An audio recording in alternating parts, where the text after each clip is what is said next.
नमस्कार दोस्तों, स्वागत है आपका जीएस बाय देवदुर्ग क्लास में। यदि आप इस चैनल से जुड़े हैं तो आपको निश्चित ही लाभ हो रहा होगा। ये हमारे एमपीपीसीएस का थर्ड वो है रॉ, और आप इसी क्यू में देखते रहिए। तो यह थर्ड है, और यदि आप जिस एग्जाम तैयारी कर रहे हो वहाँ पे जीएस आता है तो यह वीडियो आपके लिए किसी रामबाण से कम नहीं होगा। यह वीडियो आप पूरा देखिए, और जो आप क्वेश्चन आपको पता हो उसके पहले आप कमेंट करना ना भूलें। तो शुरू करते हैं बिना किसी देरी के इस वीडियो को। आइए देखते हैं क्या लिखा है। भारत के राष्ट्रपति को क्षमादान की शक्ति किस अनुच्छेद के तहत दी गई है? भारत के राष्ट्रपति को क्षमादान की शक्ति किस अनुच्छेद के तहत दी गई है? यह आपको कई बार एग्जामों में देखने को मिलेगा। किसी भी आप एग्जाम की तैयारी करो जहाँ पर भी जीएस आता है, यह क्वेश्चन आपको कई बार देखने को मिलता है। तो कौन सा अनुच्छेद है? अनुच्छेद 72। अनुच्छेद 72 अनुच्छेद। उसके बाद अगला क्वेश्चन है, राष्ट्रपति पर महाभियोग। राष्ट्रपति पर महाभियोग किस अनुच्छेद तहत लाया जा सकता है? राष्ट्रपति पर महाभियोग किस अनुच्छेद तहत?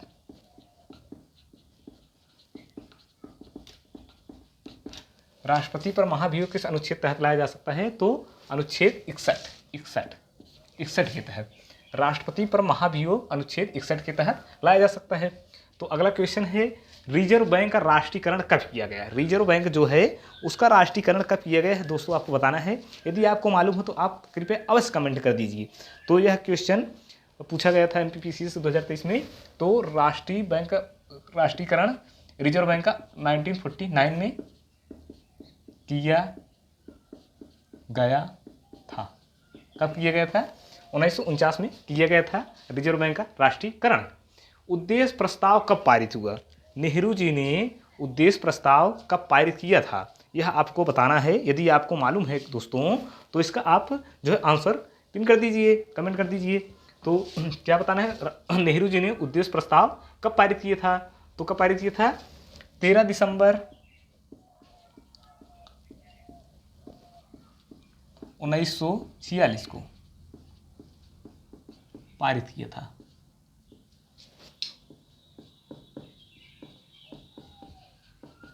यह आपको बहुत अच्छी तरीके से समझ आ रहा होगा दोस्तों। उद्देश्य प्रस्ताव कब पारित हुआ था? 13 दिसंबर 1946 को पारित हुआ था। अगला क्वेश्चन है, द्वैध शासन प्रणाली। द्वैध शासन प्रणाली कैसे लागू हुई थी? तो यह 1919 भारत शासन अधिनियम के तहत। भारत शासन अधिनियम, द्वैध शासन प्रणाली भारत शासन अधिनियम के तहत। संवेदनशील सूचना करना है, क्या है? संवेदनशील सूचना छल करना है, फिशिंग। क्या है? फिशिंग द्वारा। यह कंप्यूटर भाषा है, फिशिंग। उसके बाद चैट जीपीटी किसके द्वारा विकास किया गया था? Open AI. किसके द्वारा? ओपन एआई द्वारा। ओपन एआई द्वारा। मेजर ध्यानचंद पुरस्कार 2022 किसे दिया गया था? मेजर ध्यानचंद पुरस्कार 2022 किसे दिया गया था दोस्तों? शरद कमल को। किसे दिया गया था? शरद चंद कमल को। किसे दिया गया था? मेजर ध्यानचंद पुरस्कार 2022 किसे दिया गया था? शरद चंद कमल को दिया गया था। भारत ने प्रथम ओडीआई किसके विरुद्ध खेला? भारत ने प्रथम ओडीआई किसके विरुद्ध खेला था? तो यह इंग्लैंड के विरुद्ध खेला था। किसके विरुद्ध खेला था? इंग्लैंड के विरुद्ध 1974 में। भारत ने प्रथम ओडीआई इंग्लैंड के विरुद्ध 1974 में खेला था। यह आपका 9 क्वेश्चन हो गया दोस्तों। एक बार फिर से देखते हैं, भारत के राष्ट्रपति को क्षमादान की शक्ति किस अनुच्छेद तहत दी जाती है? तो 72 के तहत, अनुच्छेद 72 के तहत। सेकेंड क्वेश्चन है, राष्ट्रपति पर महाभियोग किस अनुच्छेद तहत लाया जा सकता है? तो अनुच्छेद 61 के तहत। रिजर्व बैंक का राष्ट्रीयकरण 1949 के किया गया था। उद्देश्य प्रस्ताव कब पारित हुआ? किसके द्वारा पारित किए थे? 13 दिसंबर 1946 को नेहरू जी द्वारा पारित किया गया था उद्देश्य प्रस्ताव। द्वैध शासन प्रणाली 1919 भारत शासन अधिनियम द्वारा। उसके बाद संवेदनशील सूचना छल करना किसके द्वारा? फिशिंग द्वारा। फिशिंग एक कंप्यूटर भाषा है, वहां से लिए गए। चैट जीपीटी किसके द्वारा विकास किया गया था? तो ओपन एआई द्वारा किया गया था। मेजर ध्यानचंद पुरस्कार 2022 किसे दिया गया था? तो शरद चंद्र कमल को दिया गया था।